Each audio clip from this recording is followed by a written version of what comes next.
Living 808. Now, today we have a very special guest with us. Not only is she a graduate of Hawaii Baptist Academy, but also a teacher and now curriculum coordinator for HBA's elementary campus. Tracy Morihara is here to share about how HBA is prepping our next generation of leaders and innovators, and also to give us an inside scoop of the work happening in classrooms. Aloha, Tracy. Thanks for having me today. Of course, so happy to have you. And I love that you're here because you're the person to talk about HBA since it's been so much of your life. So let's talk about it. How long have you been working at HBA, and how have you seen the curriculum evolve? I've been blessed to be a part of the HBA family for almost 30 years now, both as a student and as well as an educator.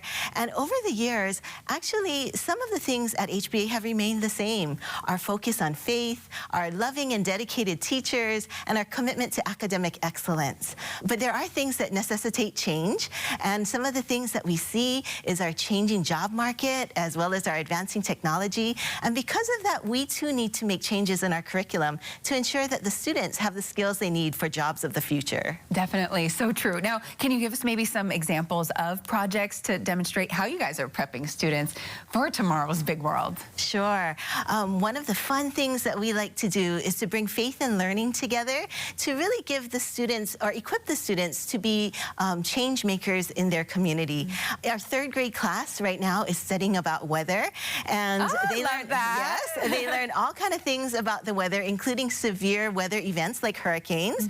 So one of the activities that they do is that they build and they design a model of a hurricane-proof house. Nice. Now, sometimes the houses don't look exactly like our houses do in real life, but it's really about the process. It's about helping them to see real problems, collaborate together to make changes, and to design solutions to those problems, to persevere through challenges, as well as to really use their successes and their failures to improve their designs. That's so important. I like that. And instilling it at such a young age, too. That's really neat. I have another example, please. if that's okay. More projects. Let's hear it. One of the other things we really want to do at HBA is help our students care for and appreciate the natural world around them and really plan and work toward a sustainable future.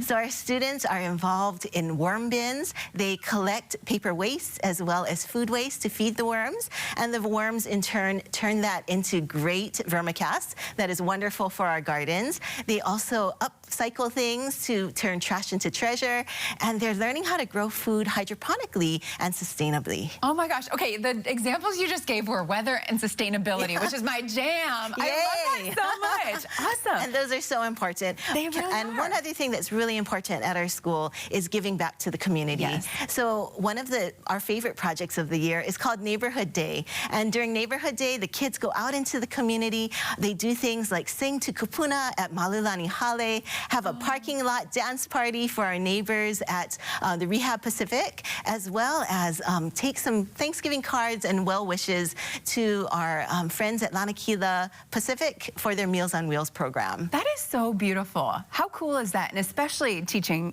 kids to service and how to give back at a young age is so important too. I love that. Okay, so for those that are watching, if anyone wants tips, what tips would you give parents to really inspire and spark that curiosity and even innovation at home? Yeah, kids are naturally curious, and they love to ask questions. And one really simple way to help them to nurture that curiosity is to take them outside and explore the outdoors. And it doesn't have to be elaborate. It doesn't need to take a long time, but just going out to look at the shapes of the clouds or the ants moving along the ground, listening to the birds sing, all of those help inspire them to develop wonder and awe of the world around them.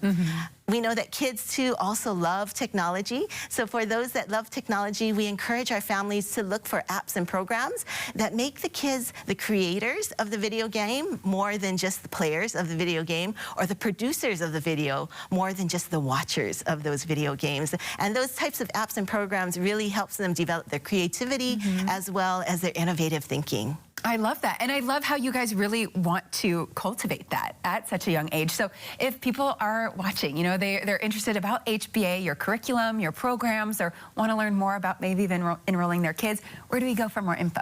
Well, we have an open house coming up on November 18th, so we welcome everyone to join us. It's for our elementary, middle, and high school campuses. And if families aren't able to join us then, we invite them to call our school and set up a personal tour with our admissions team.